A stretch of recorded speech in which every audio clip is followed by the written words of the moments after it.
Imagine करो कि आप एक ऐसे ड्रीम से जगते हो जो इतना रियल था कि आपको अपनी जगती हुई ज़िंदगी भी फीकी लगने लगे। एक ऐसा सपना जहां आप अकेले नहीं थे, you could feel a hand holding yours. एक ऐसी इंटीमेसी, एक ऐसा कंफर्ट जो बिल्कुल असली था। शुरुआत में it feels like a beautiful escape, एक सीक्रेट रोमांस जो सिर्फ आपके सबकॉन्शियस माइंड में एग्जिस्ट करता है। बट देन आपकी आंखें खुलती हैं और वो फीलिंग्स गायब नहीं होती। यू फील कि आपको कोई देख रहा है। आप हर वक्त थके थके से रहते हो, रियल वर्ल्ड रिलेशनशिप टूटने लगते हैं और एकदम एग्जॉस्ट रहने लगते हो। आपका कोई मेडिकल रीज़न भी नहीं होता। हम अक्सर करके इसे इग्नोर कर देते हैं, पर दुनिया में अलग अलग कल्चर्स और रिलीजन में इसे कोई आम बुरा सपना नहीं माना जाता, ना इसे वहम कहकर इग्नोर किया जाता है। अफ्रीकन स्पिरिचुअल ट्रेडिशन से लेकर इस्लामिक थियोलॉजी तक इससे एक बहुत ही स्कैरी रियलिटी माना गया है। एक ऐसी रूहानी ताकत जो सोते वक्त आपको अपना लाइफ पार्टनर बना लेती है।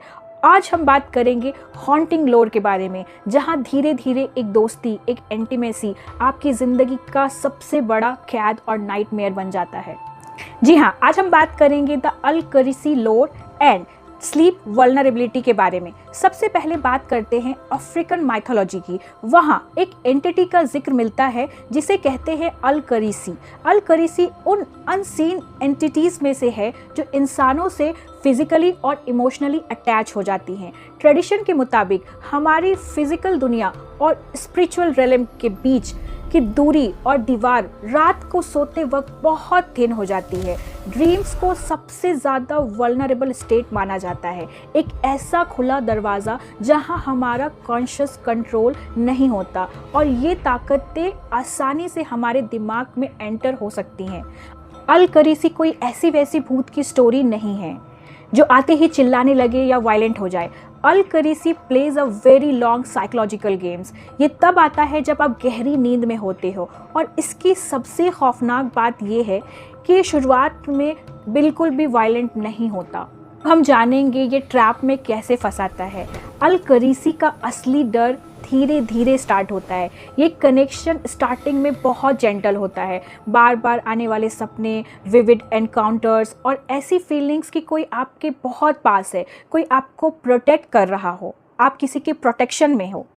और जो लोग इस एक्सपीरियंस से गुजरे हैं वो बताते हैं कि ये अट्रैक्शन किसी इंसानी प्यार से कहीं ज़्यादा स्ट्रॉन्ग है। The presence feels very seductive, protective, emotionally consuming all at once. ये स्पिरिट पहले आपका ट्रस्ट जीतती है, फेमिलियरिटी बिल्ड करती है ताकि आप खुद को हर रात उसके आने का इंतज़ार करने लगो। लेकिन over the time dream life और वॉकिंग लाइफ के बीच की बाउंड्री अनस्टेबल होने लगती है। इनमें भी उस ड्रीम वर्ल्ड का बहुत बड़ा बोझ कैरी करने लगता है। उसे लगता है कि उससे कोई हर वक्त देख रहा है।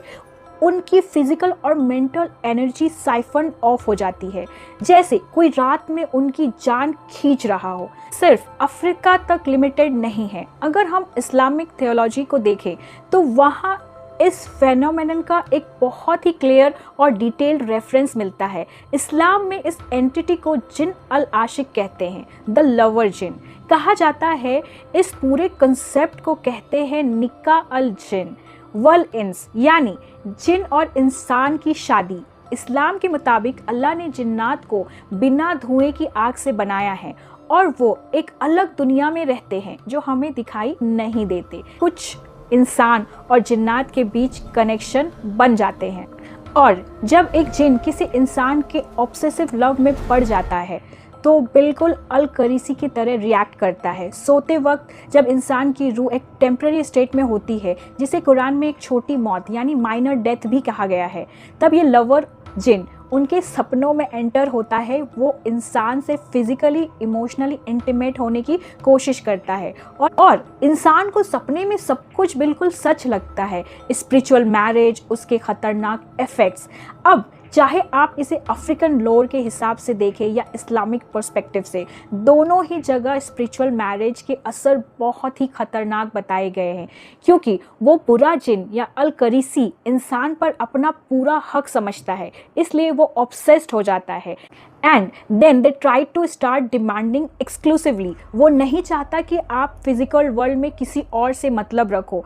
इसका नतीजा ये होता है कि विक्टिम की रियल लाइफ तबाह होने लगती है। लाइक बार बार बनती हुई शादी टूट जाना, अपने रियल वर्ल्ड पार्टनर से बिना किसी बात के नफरत या झगड़ा होना, और सबसे ज़्यादा इम्पॉर्टेंट बात, एक्सट्रीम एग्जॉशन और सीवियर स्लीप पैरालिसिस, जिसमें लगता है कि कोई आपकी छाती पर बैठा है और आप मूव नहीं कर पा रहे।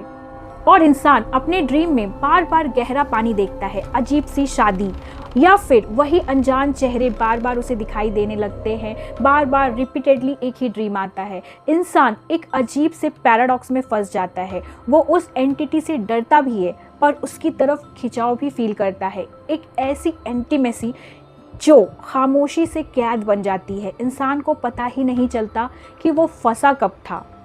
अब जानेंगे इसका प्रोटेक्शन और क्योर क्या है, इस कैद से आज़ादी कैसे मिलती है। जहाँ अफ्रीकन ट्रेडिशन में रिचुअलिस्टिक प्रैक्टिसेस की जाती हैं, वहाँ इस्लाम में इसका एक बहुत ही स्ट्रक्चर्ड इलाज बताया गया है, जिसे रुक़या कहते हैं, स्पिरिचुअल हीलिंग कहते हैं। इस्लामिक स्कॉलर्स के मुताबिक ऐसे एंटिटी से बचने के लिए सोने का एक तरीका बताया गया है, जैसे सोने से पहले वज़ू करना, पावरफुल प्रोटेक्शन के लिए दुआ पढ़ना, खासकर आयतुल कुर्सी, कुरान की आखिरी सूरा, ये पढ़कर सोना। मैं स्पेसिफिकली इस्लाम की बात कर रही हूँ। हर कल्चर में अलग अलग प्रोटेक्शन होता है। ऐसा माना जाता है कि इसे पढ़कर जो भी सोता है उसका प्रोटेक्शन होता है, वो डायरेक्टली अल्लाह के प्रोटेक्शन में चला जाता है और इन सारी एंटिटीज से वो बच जाता है। तो दोस्तों, अल करीसी से लेकर जिन अल आशिक तक अलग अलग सदियों में और अलग अलग देशों में एक ही डर बार बार लिखा गया है, ये डर अपने ही दिल और दिमाग पर कंट्रोल खो देने का। तो अगली बार जब आप किसी ऐसे सपने से जगो जो बहुत ही ज़्यादा रियल था, जहाँ कोई आपको अंधेरे में होल्ड कर रहा था, तो सुबह उठकर एक बार सोचना ज़रूर, क्या आप सच में जाग चुके हो या कोई आपके पीछे दुनिया में आ चुका है। आपको इस पूरे मिस्ट्री के बारे में क्या लगता है? क्या आपने कभी सपनों में किसी ऐसी प्रेजेंस को फील किया है? मुझे कमेंट करके ज़रूर बताना। वीडियो पसंद आए तो लाइक, शेयर और सब्सक्राइब करना मत भूलना। स्लीप वेल टुनाइट, और ध्यान रखना कि आप अपने सपनों में किसी को आने दे रहे हो या नहीं। Good night. मिलते हैं नेक्स्ट वीडियो में, तब तक के लिए अलविदा।